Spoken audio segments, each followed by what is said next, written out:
ग्रामीण इलाकों के अंदर महिलाओं की परेशानियों को समझते हुए उनका हल करना ये उनकी जिम्मेदारी है।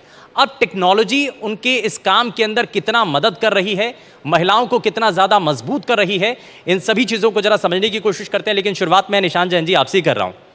हमने जाना कि मंत्री साहब ने बताया कि बहुत सारी स्कीम्स हैं, बहुत सारे काम हैं, बहुत सारी सरकार की योजनाएं हैं, लेकिन इन योजनाओं को हम शहरों के मुकाबले अगर ग्रामीण इलाकों में देखें, क्या बड़ा परिवर्तन हमें नज़र आता है और उन स्कीम्स को इम्प्लीमेंटेशन तक पहुंचाने के लिए आपका जो रोल है वो क्या है सर, और कितना उसमें परेशानियां या चैलेंजेस क्या क्या आते हैं?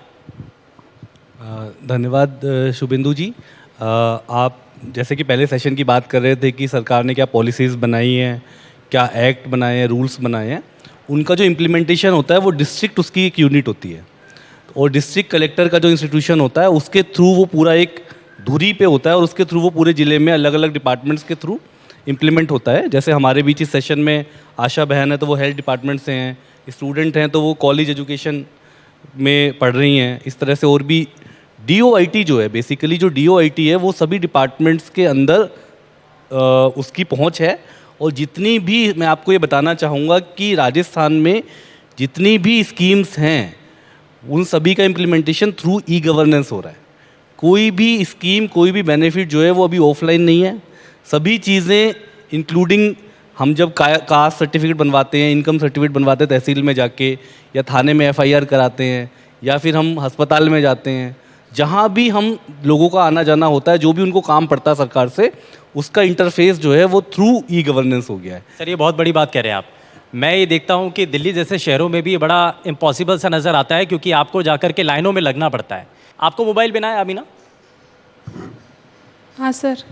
तो मोबाइल मिलने के बाद आपकी ज़िंदगी में कुछ बदलाव आया? आपने क्या महसूस किया? मोबाइल नहीं था तब और मोबाइल है अब उसके बाद?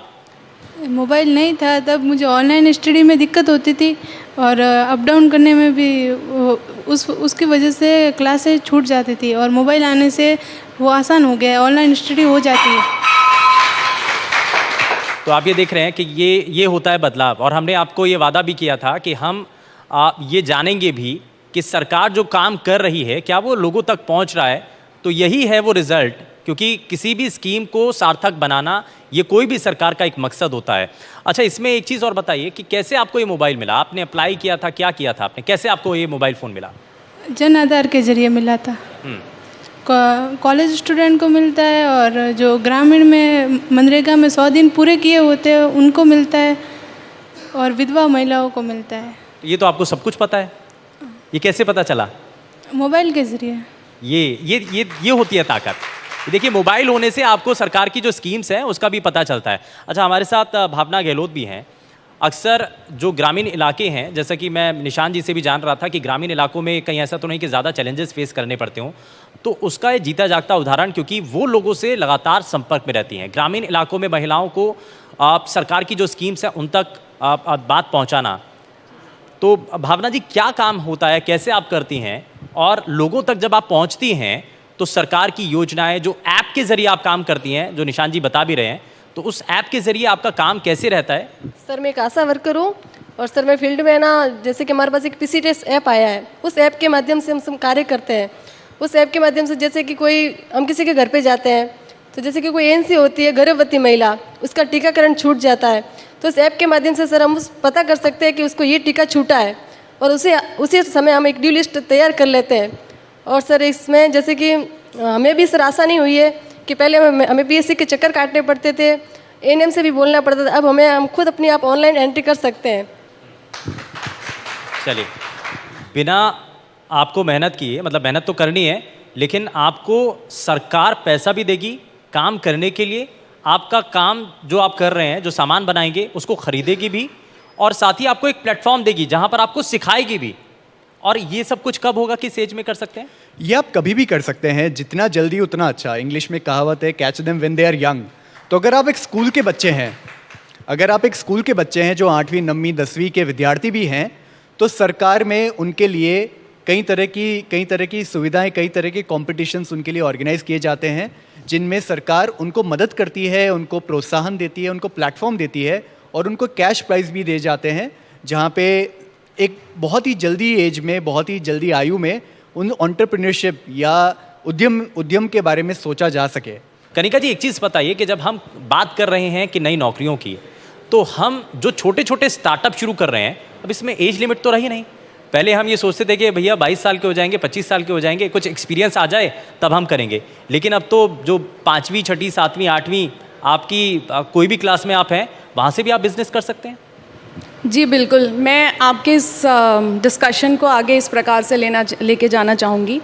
देखिए, किसी भी पॉलिसी बनाना एक बात होती है, इंफ्रास्ट्रक्चर क्रिएट करना अलग होती है, और उसका वितरण किस प्रकार से हो रहा है वो अलग होती है। ये तीनों चीज़ें कोई भी कर सकता है, परंतु विजनरी लीडर वो है जो सशक्तिकरण पे इम्पोर्टेंस दे। और आई स्टार्ट एक ऐसा प्लेटफॉर्म है जो सशक्तिकरण पे इम्पोर्टेंस दे रहा है। अगर मैं मेरी खुद की भी बात करूं तो देखिए, जैसा आपने कहा कि एक छोटी उम्र में भी आप स्टार्टअप स्टार्ट कर सकते हैं, बिल्कुल कर सकते हैं। उसी प्रकार एक बड़ी उम्र में भी आप कर सकते हैं। जैसे हम देखते हैं हर जगह पे एक एज लिमिट होती है, 32 साल के बाद आप कहीं पे अप्लाई नहीं कर सकते हो, और एक तरीके से हम कहीं ना कहीं हार्ट ब्रोकन होते हैं। बट आई स्टार्ट आपको एक ऐसा भी प्लेटफॉर्म देता है कि उस उम्र के पड़ाव पर भी यदि आपके पास आइडिया है जिसमें पोटेंशियल है तो आप कर सकते हैं।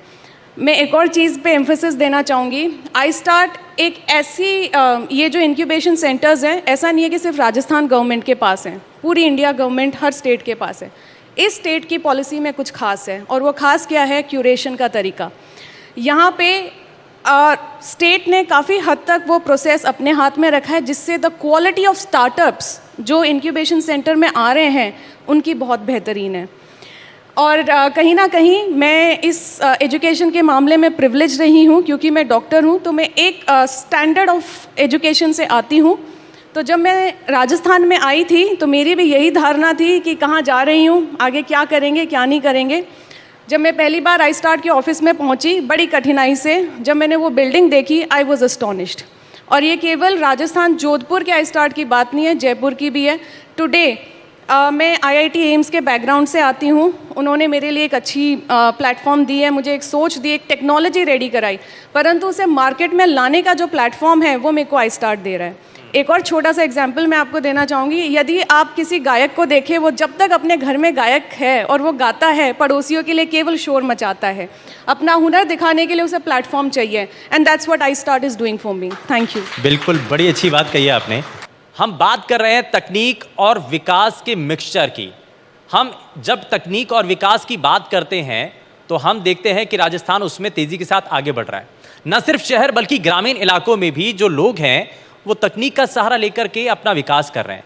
आपने क्या देखा, और साथ ही आई स्टार्ट के ज़रिए जो हमने अभी तक जाना कि स्कूल में, कॉलेजेस में जो लोग हैं, जो बच्चे हैं, वो आगे बढ़ रहे हैं, नए स्टार्टअप शुरू कर रहे हैं, लेकिन ग्रामीण इलाकों में कैसे लोगों को, महिलाओं को आगे बढ़ाने के लिए प्रोत्साहित किया जा रहा है?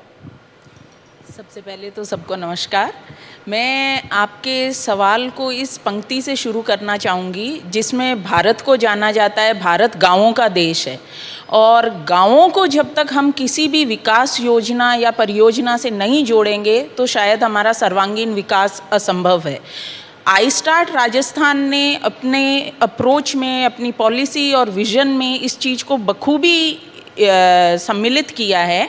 उन्होंने आई स्टार्ट रूरल के तहत गांवों में जो हमारी महिलाएं हैं, बहुत से ऐसे अन्य वर्ग हैं कृषि प्रधान क्षेत्र से, चाहे वो पुरुष हों या अन्य कोई भी हों, जो SHGs में या किसी तरह के मैन्युफैक्चरिंग में काम कर रहे हैं, लेकिन उनको एक बहुत सीमित भौगोलिक परिवेश में काम करना पड़ रहा है। उनके पास में एक बहुत सीमित मार्केट है, उनके पास में कई ट्रेनिंग्स की कमी है।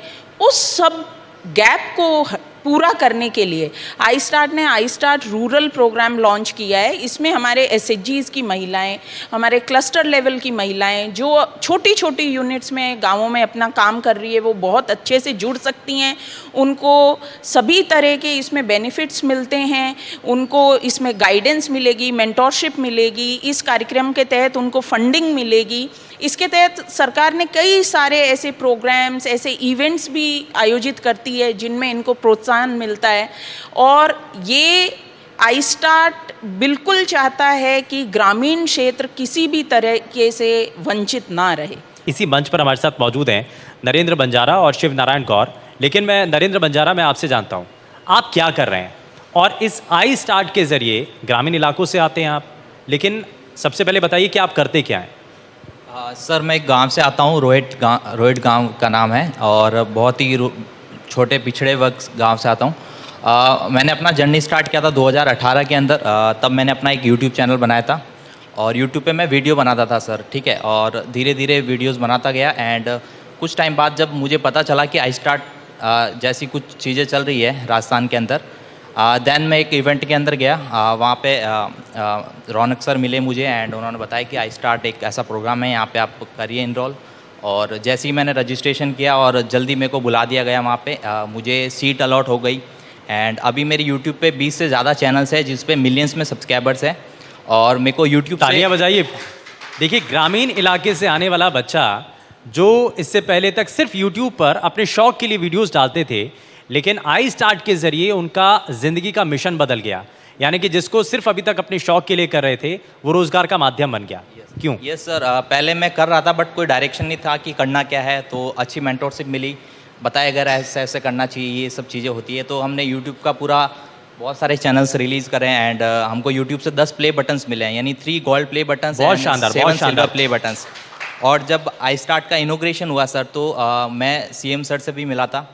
उन्होंने भी तारीफ़ करी है कि बहुत अच्छा काम कर रहे हो एंड काफ़ी अच्छा लगा कि। अच्छा नरेंद्र, एक चीज़ बताइए कि जब आपने आई स्टार्ट ज्वाइन किया, उससे पहले यूट्यूब पर जब आप काम कर रहे थे उसमें, और अब जब यूट्यूब पर आप काम करते हैं, तो परफेक्शन, ये सब चीज़ें जो आती हैं, ये इसमें कितना बड़ा बदलाव आपको खुद में नज़र आया है? सर जब मैं यूट्यूब पहले काम करता था तो मैं अपने मोबाइल से वीडियो एडिट करता था, शूट करता था, डालता था।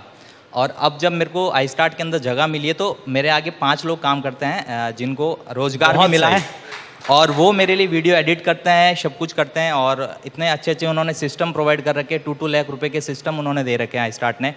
तो मतलब एक तो मोबाइल से कर रहे हो और एक अच्छा सिस्टम मिला है, तो फ़ायदा तो होता है सर। तो बहुत अच्छे फ़ायदे हुए हैं। यानी कि पहले नौकरी खुद देख रहे थे, लेकिन अब खुद नौकरी दे रहे हैं। तो ये होता है बदलाव जो कि आप ग्राउंड लेवल पर जा कर के देखें। जैसे नरेंद्र हैं, नरेंद्र जैसे बहुत सारे और भी लोग हैं जिनको इसी आई स्टार्ट के ज़रिए बड़ा फ़ायदा पहुंचा है, और वो आज राजस्थान को आगे बढ़ाने में अपना एक बड़ा योगदान दे रहे हैं। शिवनारायण, आपकी क्या कहानी है? आप बताइए कि आप भी ग्रामीण परिवेश से आते हैं, आई स्टार्ट ने आपकी ज़िंदगी में कैसे बदलाव लेकर के आया? सर मैं जोधपुर ज़िले के एक छोटा सा कस्बा है बिलाड़ा के पास एक छोटा सा गांव है मालकोसनी, मैं वहां से आता हूं।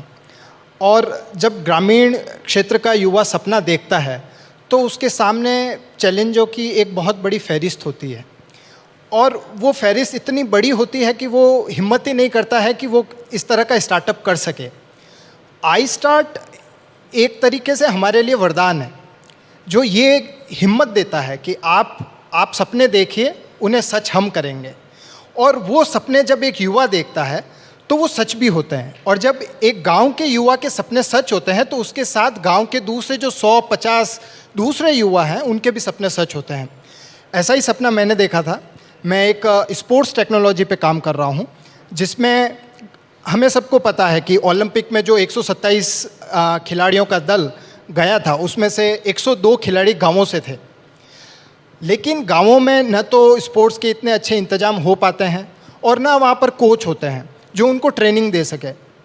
हमने एक ऐसी डिवाइस बनाई जिसकी मदद से जो गांव के बच्चे हैं वो बिना किसी कोच के अपनी खेल की तैयारियां कर सकते हैं। वो अपनी कमियों का पता कर सकते हैं कि उसके खेल में कहाँ कहाँ कमियां रह रही है। अच्छा, ये ऐप के जरिए पता चल जाता है? ये डिवाइस है सर, एक हार्डवेयर है, 5-6 डिवाइस का एक कॉम्बिनेशन होता है और उससे डेटा एनालिटिक्स होती है पूरी, और उसकी पूरी रिपोर्ट बनती है कि आपका फ्रंट फुट है वो अच्छे से काम नहीं कर रहा है, बैक फुट है वो अच्छे से काम नहीं कर रहा है, तो हम सजेशन देते हैं कि आप ये एक्सरसाइज करिए, आपका गेम इंप्रूव होगा। तो एक गाँव का खिलाड़ी जिसके पास कोच नहीं है, जिसके पास खेल के मैदान नहीं है, वो इस टेक्नोलॉजी की मदद से अपना खेल सुधार सकता है और धीरे धीरे धीरे वो एक प्रोफेशनल प्लेयर्स बन जाता है। तो ये स्टार्टअप का एक आइडिया था मेरे पास। HCL में मैं सॉफ्टवेयर इंजीनियर हूँ, वहाँ से मैंने रिज़ाइन दिया, रिज़ाइन देके और इस काम में मैंने आगे बढ़ाया। तो वो हिम्मत जो थी ना सर, रिज़ाइन देकर और फिर इस तरह का काम करना, अगर आई स्टार्ट नहीं होता तो ये हिम्मत नहीं आती। और ये हिम्मत ही थी कि आज हम इस स्टेज पे हैं। अभी फरवरी में एक हैकाथॉन हुआ था, स्पोर्ट्स हैकाथॉन, उसके अंदर हमने हमारा ये सॉल्यूशन प्रेजेंट किया था और उस हैकाथॉन में 80,000 पार्टिसिपेंट्स थे और उसमें हम विनर थे और उसमें विनिंग प्राइज़ में हमें 15 लाख रुपए का इनाम भी राज्य सरकार के द्वारा प्राप्त हुआ। तो ये आई स्टार्ट का जादू है। तो ये जादू है जो हिम्मत देता है, एक भरोसा देता है, आपके जज्बे को, आपके जो मन में चल रहा है उसको साकार करने का, आपने जो सपने देखे हैं उसको पूरा करने का ये जो जिम्मा है वो आई स्टार्ट ने लिया हुआ है। अगर आप भी कुछ करना चाहते हैं तो आई स्टार्ट आपके साथ है, बस आपको एक स्टार्ट करने की ज़रूरत है। जैसा कि कहा शिव नारायण ने कि जब कंपनी में काम कर रहे थे तो वहाँ से शिफ्ट करने का वो डिसीज़न, वो पहला बड़ा मुश्किल था, लेकिन जब पहला फैसला ले लिया तो उसके बाद कभी पीछे मुड़ कर के देखा नहीं।